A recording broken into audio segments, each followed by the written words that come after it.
Step 1.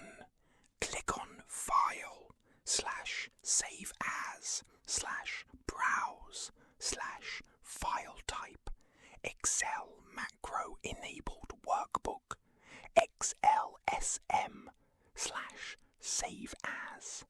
Step 2. Then click on File, Options, Customize Ribbon. Scroll down on the right-hand side and tick the developer box. OK.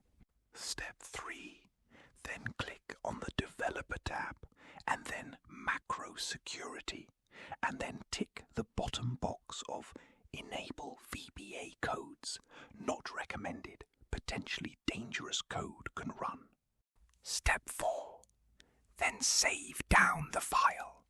Then close the file. And then reopen. Step 5. Then go on to Visual Basic.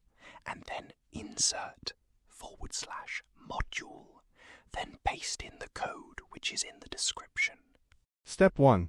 Amend the file path in line 12 inside of the quotation marks as it is currently set as C /USE or S /ANONYMOUS /DOCUMENTS /TEMP and make sure that a / is included at the end of the file path stated. What it does, the code will automatically look in the file path stated and will convert all SVG images into web format automatically. Thanks for watching. If you wish to reach out to me for personalized work, please use the email of anonymous93220@gmail.com.